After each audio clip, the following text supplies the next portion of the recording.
It was my first night shift. Working extra at a gas station is pretty far from every boy's dream, but it pays the bills. I was hell-bent on not having another opportunity slip out of my hands because of money. One small investment and a move to Minneapolis, and I would have had a six-figure salary. But I just couldn't find the funds. So there I was, stocking the shelves at a gas station. Money is money, and there's plenty of future to go around, I figured. I'd worked a few day shifts before, so I knew the place well enough. However, I'd never been left alone for the night shift before. This was the first time I'd be completely unsupervised. Jada, my supervisor, was about to take off for the night. She kept repeating the same instructions over and over. Then again, this place had a huge turnover. Maybe she honestly forgot I wasn't that new. "No phones," she urged. "If you got a slow night, make yourself useful." Nod and smile.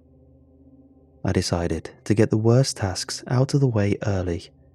Cleaning the bathroom, restocking the freezers, taking out the trash, checking the receipt rolls, watering the plants. Took me about an hour. It wasn't even midnight yet, and I was pretty much done for the night. I considered mopping the floor, but I figured I could save that for later. I'd been useful enough. I was on my fourth game of teamfight tactics when I realized I'd forgotten my name tag.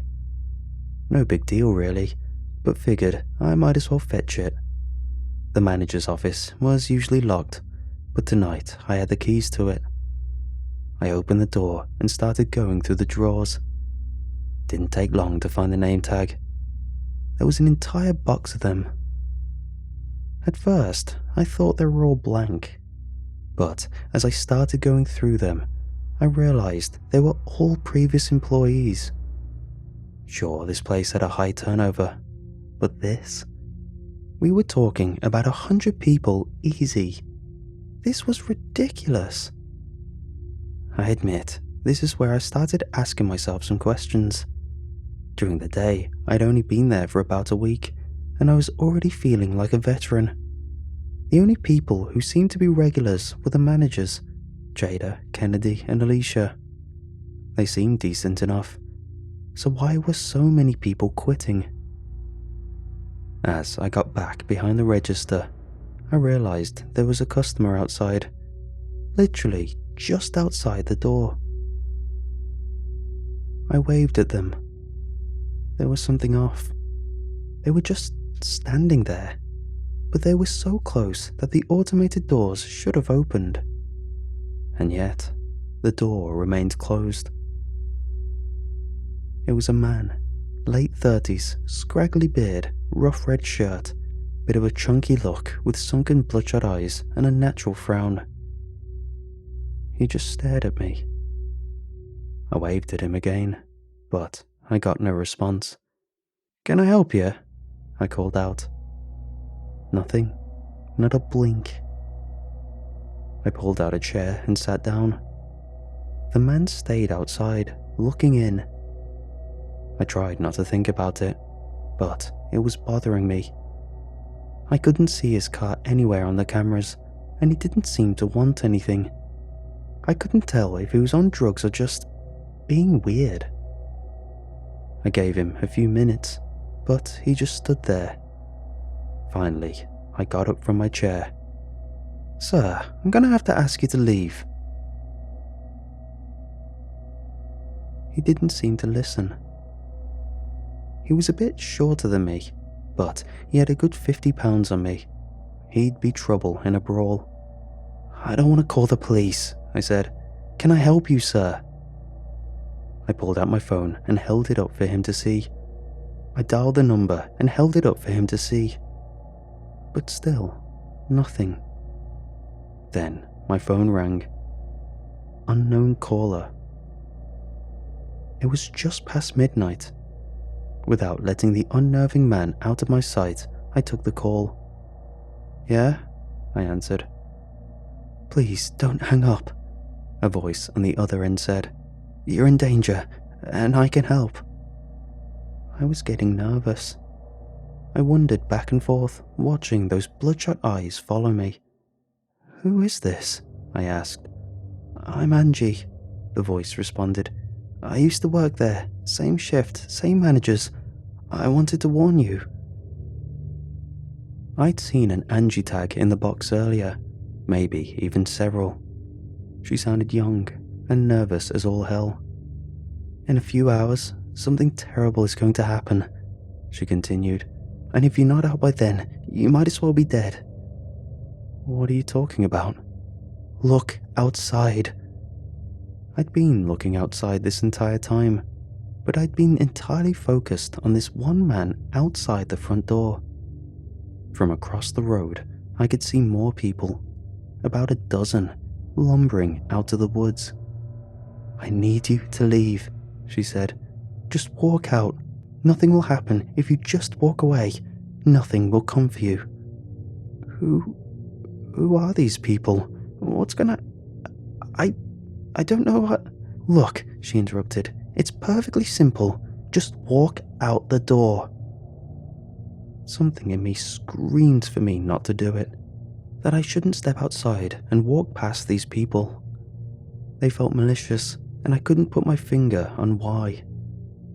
Still, I stepped up to the door. Leaving seemed like the obvious choice. Strangely, it didn't open. "It won't open," I said. "Hold on. They want to keep you in there. They don't want you to leave. They want you to stay and die." "Die?" I asked. "What do you mean?" I stopped my pacing. Something was wrong. Was I locked in? "Tell me exactly what is about to happen," I demanded. "Something is in there with you," Angie sighed. "It could be 5 minutes, it could be a few hours, but that thing in there is coming for you." "And what thing are we talking about?" The man with the bloodshot eyes had 2 people joining him. A young man with a grotesque overbite and a young woman who could easily be mistaken for a child. All of them stared at me with the same broken eyes and rough clothes. They stopped, inches short of the front door. "It doesn't have a name," Angie said, "but it'll leave you empty. It'll leave you like the people out front." "But if I leave, I'll be okay?" "Yes, that's what I'm telling you." "Hold on, I'll check the back." I hurried out back to the employee entrance, pressed down on the cold handle, and the door swung open. Outside were another group of 4 people. 2 young men, an older woman, and a girl no more than 16 years old. They all stared at me. I couldn't tell if they were drawn to me or the store. I stopped short of stepping through the door. "Why do they come here?" I asked Angie. "They serve their master. They want the spoils." "What spoils? What?" I thought about it. She was talking about me. "Right," I said, nodding to myself. "I see. Are you at the back door? Are you there yet?" Yeah, I'm here." "Just walk out," she whispered. "It's not too late." I was about to walk out when a thought hit me. Why would they lock the front door but not the back? That didn't make any sense. If the purpose was to keep me here, they could easily barricade the back as well. Something didn't add up. "The door is open," I said. "Great, you can still make it." "Why wouldn't they lock the back door, Angie?" She hesitated, and there was a brief pause. "If they're locking me in here to hurt me, why wouldn't they lock the back door?" I repeated. "I don't know," she said, "but you have to trust me." "They gave me the keys, Angie. They go everywhere. I can lock and unlock this door 100 times. What's going on?" They don't usually do that." I closed the door and stepped back. 4 less pair of eyes staring at me. "Look," said Angie. "I was the last person to leave. They screwed up. I found a spare key and got out before it was too late. Maybe they figured I'd warn you. Maybe they're trying to trick you." "Sure, yeah," I chuckled. "Convenient." "I'm trying to help you," she cried out. "Those things out there are to discourage you from going outside. They're harmless, but they're there to scare you. Can't you see it is all just a way for them to keep you in there?" I got one person screaming at me to go outside, and no one telling me to stay. No locked doors, just plenty of creeps staring at me. What am I supposed to believe? "Fine, you want more proof? Call the police. Hang up and call them." I ended the call. There were 8 people out front by now, all gathering outside the front door. I couldn't tell if they were trying to get in, or if they were waiting for me to step out. I called the emergency services, only to be met with silence. Not even a dial tone. Just a blank nothing. I tried a few more numbers. My mom, my friends. I tried going online. But all I got was a cached copy of sites I'd been to before. My background picture had changed to a black screen. But there was something else. Something had started to smell. The freshly stocked frozen goods had suddenly gone bad, and a stench was oozing out of the freezers.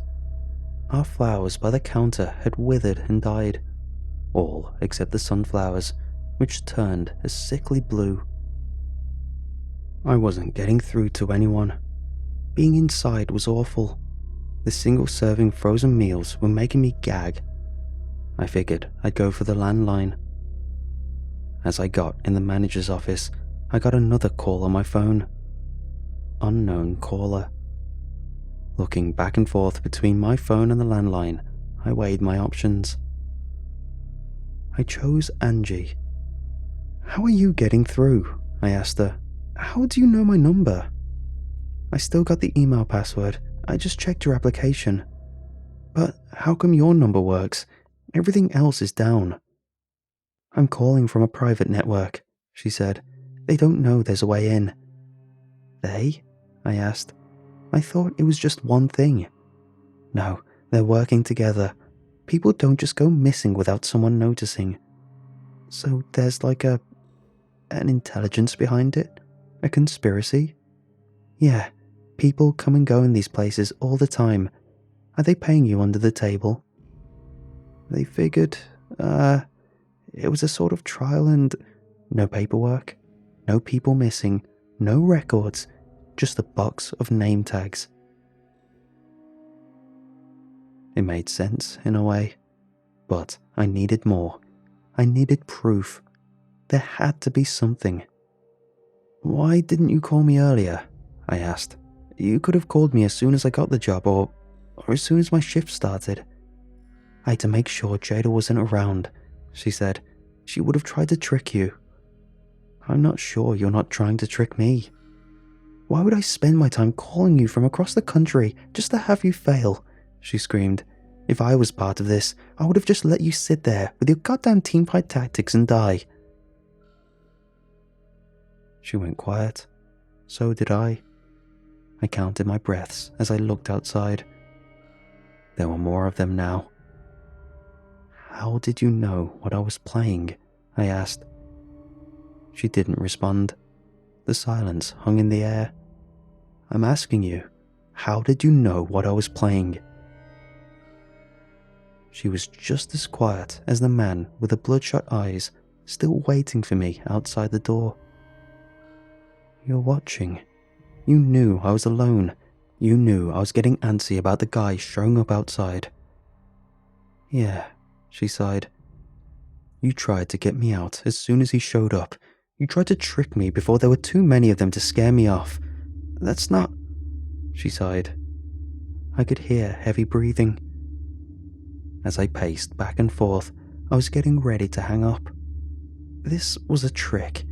She was the one tricking me, clearly, trying to get me outside, to join those things. "I know this looks bad," she said. "I know, I'm sorry. I'm honestly just trying to help you." This time, I was the one keeping quiet. I walked up to the door, studying the people outside, blank stares following my every move. I felt like a snake charmer, like they could snap out of it and tear me apart in the blink of an eye. "As I said, I have the passwords for everything. I'm the only one who knows them. I just wanted to give you the best shot at getting out of there. I hoped they wouldn't come tonight, but as soon as they did, I had to do something." "You're not being honest with me." "I'm not lying. I'm just having a hard time explaining it. There's a lot of stuff about this that all sounds completely insane. I don't want to throw you off the deep end." "Give it to me straight," I demanded. "Tell me, what the hell is coming for me?" "It's not a thing. Like, not real. It's there, but it's just... I don't know how to explain it. It just steps through." "Steps through what?" "The world, the air, a ripple in time or something. It just steps in and it's there." "And then?" "Then it shoves some kind of mouth spike into your head and gargles up something inside." "A mouth spike? What the hell are you..." "Yes, a spike. No, I mean, it goes into your mouth. It doesn't have a mouth of its own. It just goes into you and... gone. Game over." I didn't know what to think. My mind was a jumbled mess, and I felt my pulse rising and falling. There were over 18 people outside in various states of disarray, all of them just staring at me. If I stepped outside, I'd know for sure. "What does it look like? Does it..." The lights flickered. There was a loud hum, a buzz, and then an electric failure. One of the fluorescent lights burned out, while the others just slowly dimmed to nothing. This was real. It was make or break by this point. Something was happening. "The lights went out," I whispered. "Is this..." "Now!" Angie screamed. "Get out now!" I ran. I tripped and tumbled my way into the back room in complete darkness. I almost twisted my ankle as I bumped into the lunch table. I could barely hear my thoughts, and I had to remind myself to breathe. The roof of my mouth ached, as if anticipating a piercing pain. I could feel my head filling with blood and adrenaline, as my dry eyes refused to blink. As I put my hand on the back door, I did the mistake of pulling instead of pushing. It took me 3 tries before a thought hit me. I couldn't see the sign on the door because of the darkness. In fact, I couldn't see anything. Nothing. "Angie," I wheezed, putting my phone to my ear. "You there? Hurry," she screamed. "You can make it." "How did you see it?" "The thing was huge. It just... No. How did you see it? You see it in complete darkness? You said the lights went out." "It was right there." "I can't even see the sign on the back door. How the hell did you see a spike?" "Look, And to add to that, how the hell do you know what it does with that spike? You've never seen the thing kill. You said you were the last one to work this shift, and the thing sure as hell didn't kill you. You're missing the point. It doesn't add up, Angie. None of this adds up. You couldn't have seen it, and there's no way for you to know how it kills." I stood there in the dark. I heard Angie panting on the other side, matching my breathing. "You're lying to me, Angie. You're not trying to save me." She stopped breathing. For about a minute, it was just quiet. The call ended. A wave washed over me. I was either dead or saved. There was no in-between. I was moments from finding out. Every little sound shook me. A breeze just outside, a crackling wire, ventilation struggling to turn back on. I hadn't even noticed my hand was on the door handle. "You lied to me," I said out loud. You did. I caught you. There was a sound coming from the other side of the door, a shuffling of feet. Yes, said Angie, from the other side of the door. I must have stood there for an hour until the power came back on. The people outside were gone. Angie was gone. My phone worked just fine, so I called everyone and just cried for help. The police found me locked in the bathroom in a full panic, and I barely even remember being escorted out. Cameras had picked up a mob gathering outside, but that was pretty much it. They couldn't be identified from the backs of their heads. Jada and the other managers were called in, and they seemed genuinely surprised. I've since looked it up. 100 people starting and quitting their job in a place like that isn't uncommon. People come and go all the time. The managers honestly didn't know why people disappeared, it seems. Maybe this is just how things work. Or maybe there's more than one Angie out there, preying on short-term workers. And the front door? There was no conspiracy there. The thing just jammed sometimes. Some kind of trouble with the wiring. If I'd messed with it just a bit more, the thing would have kicked wide open. That broken door was the only thing that saved me from joining them that night. I would have walked right out as soon as Angie asked me to. I worked there for another 4 months, but just day shifts and weekends. The night shifts seemed to go off without a hitch though. Maybe Angie and her friends moved on from an easy meal. I've saved up enough money for my move to Minneapolis, but I'd never forgive myself if I didn't put this into writing. Looking back at it, it feels surreal. There are things out there, things that want us to join them.